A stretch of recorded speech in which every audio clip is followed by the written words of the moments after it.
Hey filmmakers, if you've been watching my channel for a while, you know that I love taking a mirrorless or DSLR camera and fully rigging it out into a cinema rig. But there's one big problem when you do a build like this. You really only build it out for one purpose. Like I've done here, I have built out an entire shoulder rig. And I mean, this thing is a complete beast. What if I want to switch over to a gimbal or go handheld or throw this onto a tripod? Well, that's when things get really complicated because, as you probably know, you don't have a lot of extra time on set and you don't have that time you need to reconfigure your rig into whatever the other stabilization setup you need is, and that's a huge problem. So what I did was take some time to research, experiment, and figure out a rig that's truly modular and allows you to actually just take a couple things apart and switch into handheld or put it onto a gimbal or back into a shoulder rig, and all of it can be done with no tools required. And this is huge because you're not going to need any Allen keys, screwdrivers, or any other tools. Everything is just hand tightened, thumb screws, and quick release plates. Now I'm going to show you how I have this shoulder rig all set up and how we can switch into all the different configurations really quickly. The camera that I'm using today is the Blackmagic Pocket Cinema Camera 6K. Now it's okay if you don't have this camera, you can really do this with any mirrorless or DSLR camera as long as you have a cage on it. So the entire camera is built on top of this 15mm riser. Then we have the 15mm rods here going to the shoulder rest from small rig, and then I have a Tilta V-mount plate on the back with my V-mount battery. And then we've got the D-tap splitter just velcroed to the back of the plate here so that I can plug in more cables. So one of these is powering the camera and the other one is powering the motor for my follow focus. Now I have two more open ports on the back of this splitter here, and you can use those to power more accessories. I'm not powering the monitor off of the V-mount battery anymore because I had a weird experience the other day where the camera would not turn on, and I thought that I had fried it because I've heard from some other channels that if you power the monitor and the camera off of one V-mount battery, that sometimes you can fry your HDMI port or something weird like that. And I just had some weird glitch where the camera wasn't turning on for a day, and now that's gone. So I'm just not messing with it anymore. So I've got a battery on the back of this. So I'm using a small HD focus with a sun hood to prevent flares. And then I have it simply mounted here with a cold shoe mount so that I can take it on and off of the rig really quickly when I need to move the monitor around. The monitor is sitting on this small rig monitor mount, and I love this one because you can just loosen these knobs and then you can adjust the viewing angle really easily so you can get the perfect line of sight on your shoulder rig. And once you tighten down the knobs, it's not going anywhere. It stays really secure in place. So this is one of my favorite features of the shoulder rig. And I will be linking to all the parts that you need to build something like this out in the description below, so don't worry, you'll be able to find what you need. So on to the wireless follow focus. I'm using the Tilta Nucleus Nano, and I have the motor mounted up here on a short 4-inch rod and mounting plate that actually come with the Nucleus Nano. Now the reason that I have it mounted up here to the camera is one, so that the motor can actually reach the gears of the lens, and also so that when I take the camera off, I still have the focus module and it isn't attached to one of these rods down here on the shoulder rig. What I've done to make it easy to access the focus wheel is I'm using their 15mm rod mount adapter, and I have it as close to my hand as possible. So when I need to change focus, I just got to go from here to here. And it's not a huge distance. I'm not like reaching all the way up onto the camera and getting off kilter. And it's actually sturdy enough to keep my hand on the focus wheel the whole time if I needed to. But once I have focus, I just like to put my hand back onto the grip because it's more ergonomic and allows me to shoot for longer. And of course we have the dual grips here in the front, and I am using a 15mm offset piece from small rig. So that allows me to get the grips right in front of me instead of off to the side. So it just makes it a little bit more comfortable to hold the rig and also gets the grips a little bit lower down as well. And then on the front of the lens, we have the Polarpro Basecamp matte box. Now I love this one because it's a variable ND filter. So if I need to change my exposure and get it dialed in, I just spin the knob on the top and I can get the exact exposure that I need. It's also one of the lightest matte boxes you can buy, so that really helps cut down on weight. Another key feature of this matte box is that it's actually clamp mounted to the front of the lens, and it's not being supported by any any 15mm rods. Now that's huge because when I need to remove this camera from the shoulder rig, the matte box goes with it and it doesn't stay attached to the 15mm rods. And the final part of this shoulder rig is the top handle, which of course makes it easy to move the rig around and get another grip on it. All right, so let's do a test now. Let's say I'm out on set using the shoulder rig, getting some awesome shots with it, and then I decide that I want to go fully handheld and switch up my angles, or the director says, hey, we need to do this handheld, not with the full shoulder rig. So we're gonna time how long it takes to get out of shoulder rig mode and go into handheld mode. So let me get my phone and start a timer. All right, so the first thing we need to do is remove the actual front grips. Just use a thumb screw, loosen that. Okay, and then I need to move the monitor because I don't want it on the side here.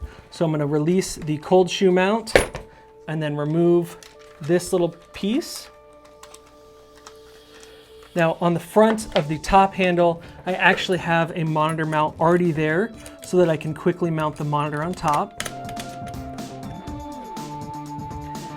Now we don't need this monitor mount on the side anymore, and the awesome thing about it is it's actually NATO. So I just undo that and the NATO rail comes right off. Then we are ready to go into a handheld mode.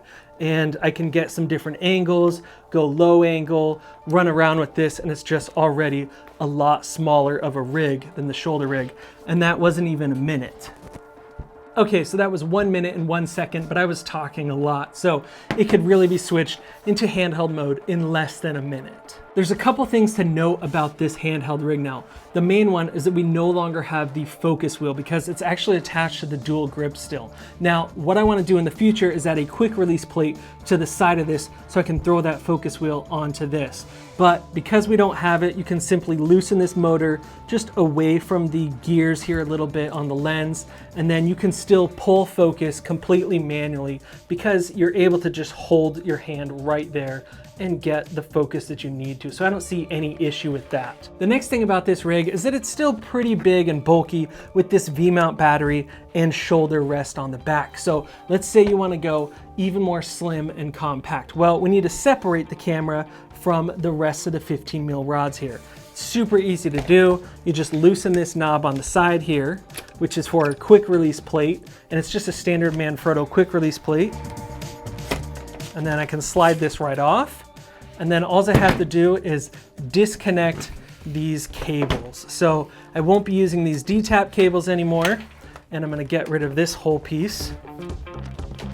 Now, the camera will be running off of the internal battery now. So you won't have as much runtime unless you have additional batteries with you for the Blackmagic or whatever camera you're using. So because these cables are just dangling here, I'm gonna actually just wrap them into this little Velcro and just kind of get them out of the way. Now, I'm not gonna remove these cables because I might need to go right back into the shoulder rig or gimbal, and I'm gonna need them again. So I don't wanna be unplugging and replugging them all the time. But now you can see this is an even smaller, more compact handheld rig, something that you would more commonly see for someone that's doing a lot of running and gunning with just a small, simple setup. Let's say you're done getting all of your handheld shots, and now you wanna move into some more stable tripod shots or slider shots. Well, that's extremely easy to do because we still have that Manfrotto quick release plate on the bottom here. So let me grab my slider, and now I'll show you how easy it is to slide this right onto the tripod.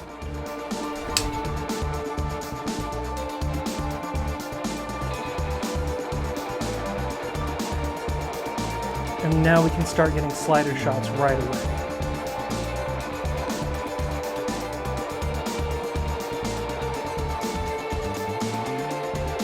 All right, so you may be saying, that's cool and all, but how are you gonna get this thing to actually balance and mount on a gimbal? Well, let's see how long that takes. I've got another timer set up here.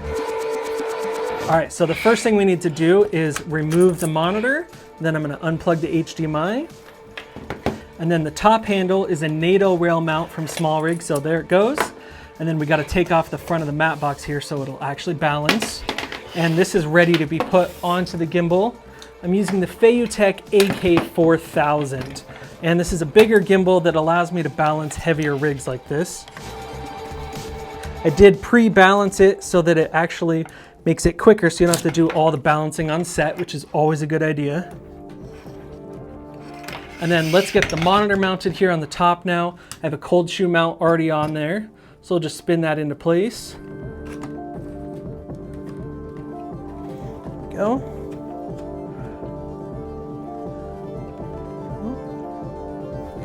Get the HDMI cable plugged back in, and of course, switching from handheld to gimbal is always the longest turnaround on set, so I definitely expect this one to take longer, but it's pretty quick.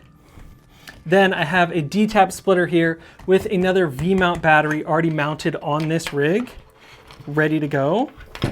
So we'll plug these D-tap cables right back in.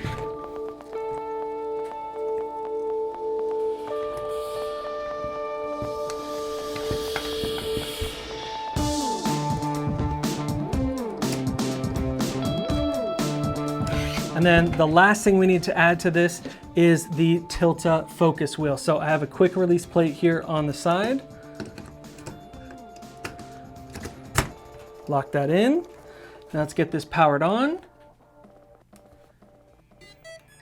Boom, and time. There you go, less than 2 minutes to go full gimbal.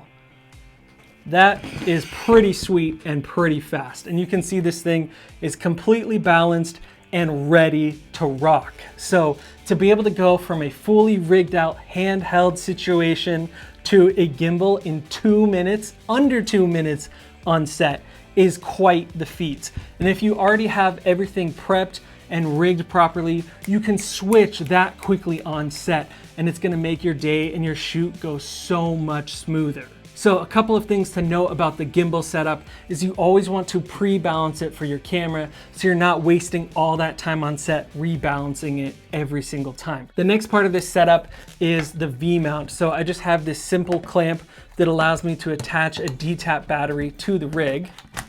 And then, like I said earlier, we have another D-tap splitter up here already ready to go to attach my cables to it. Now, I'm not in love with the position of the focus wheel because it's kind of difficult to get to, especially when I'm holding it with two hands. So I'm still working out another place and another way to mount this that's a little bit more convenient for pulling focus. So yeah, this rig works perfectly well on the gimbal, completely stabilized, and it has everything that I need for a good, proper shoot. Now we've gone from the most rigged out on the shoulder rig down to the least rigged out on the gimbal. So how long does it take to get this thing back onto a shoulder rig? We gotta time it.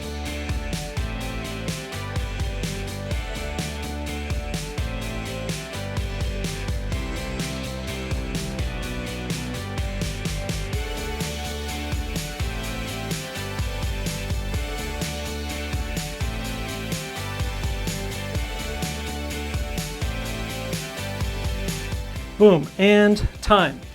So we are at 3:18. So look at this thing. We are completely ready to go back into full on shoulder rig mode, and we did all of it in less than 3.5 minutes. That is incredible. If you're like, hey, we gotta switch back over to the shoulder rig. I know we've been doing gimbal shots. How long is that gonna take? You're like, just a little over 3 minutes. Huh? Like you don't even need to take 5? Nah, I'll be ready to go in 3.5 minutes. Ready to rock and roll with the shoulder rig. And that is why I built this rig out the way that I did. So guys, if you like this camera rig build, hit subscribe right now because I have a ton more videos coming out on shooting, editing, lighting, camera reviews, everything like that, and you don't want to miss it. All right, I'll see you in the next video.